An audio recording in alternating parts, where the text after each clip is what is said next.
একই স্বাদে পালং শাক খেতে খেতে বোর হয়ে গেছেন, ভালো লাগছে না? চলুন আমার সাথে বানিয়ে ফেলি এক নতুন ধরনের রেসিপি।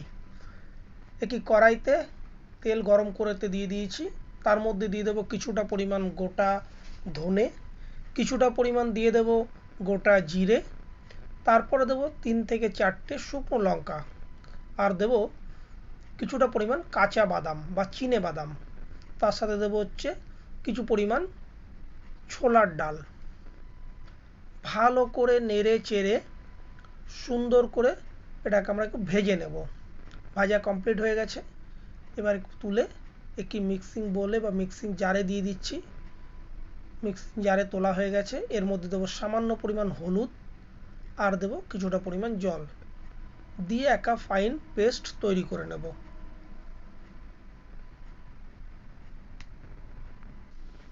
ওভেনে একটি কড়াই বসিয়ে দিয়েছি, তেল গরম হয়ে গেছে। তার মধ্যে দিয়ে দিলাম সামান্য পরিমাণ জিরে। জিরেটা যে একটু ফ্লেভারফুল হয়ে গেল, সঙ্গে সঙ্গে দিয়ে দেবো কুচনো রসুন। রসুনের পরিমাণটা বেশি দেবো এখানে। ভালো করে নাড়াচাড়া করে রসুনটা একটু ভাজা ভাজা করে নিয়েছি। তারপরে দিয়ে দিচ্ছি কুচনো পেঁয়াজ।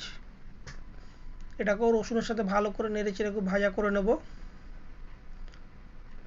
পেঁয়াজ আর রসুন ভাজা হয়ে গেলে তারপরে দেবো এখানে আমাদের টেস্ট অনুযায়ী কাঁচা লঙ্কা।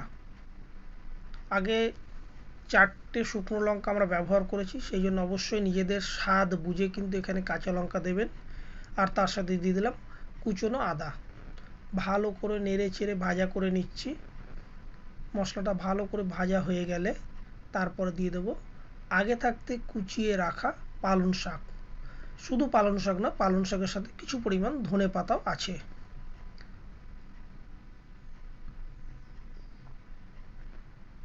এবার ভালো করে পালং শাক, ধনে পাতা আর যে মশলাটা কড়াইতে রয়েছে এটাকে ভালো করে মিশিয়ে নেব। সুন্দর করে মিশিয়ে নেওয়া হয়েছে। এবার দিয়ে দিচ্ছি পরিমাণ মতন নুন। নুন দেওয়ার পরে ভালো করে শাকের সাথে নুনটাকে মিশিয়ে নেব, নেড়ে চেড়ে। দেখুন সঙ্গে সঙ্গে নুন দেওয়ার পরে কিন্তু জল ছাড়তে শুরু করেছে। এবার দিয়ে দিচ্ছি 1 চামচ মতন কাশ্মীরি লঙ্কার গুঁড়ো আর কিছুটা পরিমাণ হলুদ। সেটাকেও দিয়ে ভালো করে শাকের সাথে নেড়ে চেড়ে মিশিয়ে নিচ্ছি। ভালো করে মেশানো হয়ে এসেছে। এই অবস্থায় আমাদের মিক্সিতে আগে থাকতে যে পেস্টটা তৈরি করে রেখেছিলাম সেই পেস্টটা দিয়ে দেব, যেটা বাদাম, ছোলার ডাল, ধনে, জিরে, শুকনো লঙ্কা দিয়ে যে পেস্ট তৈরি হয়েছিল সেটা। এবার দিয়ে দিচ্ছি মিক্সিটাকে ধুয়ে যে জলটা আছে সেটাও এর মধ্যে দিয়ে দিলাম। দিয়ে ভালো করে এটাকে মিশিয়ে নিচ্ছি শাকের সাথে। দেখুন পুরো মেশানো হয়ে গেছে। ভালো করে মিশিয়ে নিয়েছি। এই অবস্থায় দিয়ে দেব পরিমাণ মতন গরম জল। এখানে কিন্তু ঠান্ডা জলের ব্যবহার করব না, আমরা গরম জলের ব্যবহার করব। গরম জল দিয়ে দিয়েছি পরিমাণ মতন। এবার সেটাকে ভালো করে মিশিয়ে নিচ্ছি। মেশানো হয়ে গেছে। এবার আমি 5 থেকে 7 মিনিট ভালো করে রান্না করে নেব। দেখুন প্রায় গ্রেভি টাইপ হয়ে এসেছে জিনিসটা, দেখতেও খুব সুন্দর লাগছে। দেখেছেন কত সুন্দর গ্রেভি টাইপ হয়ে গেছে, মানে আমাদের নামাবার সময় হয়ে এসছে। এই নামাবার আগে আমরা দেবো এখানে পরিমাণ মতন ঘি বা বাটার, যে কোনো কিছু দিতে পারেন। আমি এখানে ব্যবহার করছি বাটার, আমুলের বাটার। আপনারা কিন্তু ঘি বা বাটার যে কোনো কিছুই ব্যবহার করতে পারেন। ভালো করে একবার মিশিয়ে নিচ্ছি।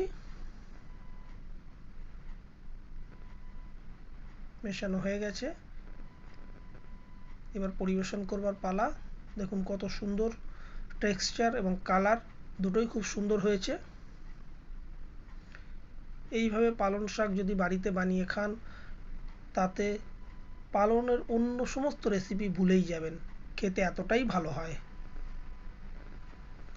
দেখুন তৈরি হয়ে গেছে একটা ভিন্ন স্বাদের পালং শাক। আপনি এটাকে রুটি, নান, পরোটা বা রাইস যে কোনো কিছুর সাথে পরিবেশন করতে পারেন। যদি রেসিপিটা ভালো লাগে তাহলে লাইক, কমেন্ট, শেয়ার করতে কিন্তু ভুলবেন না।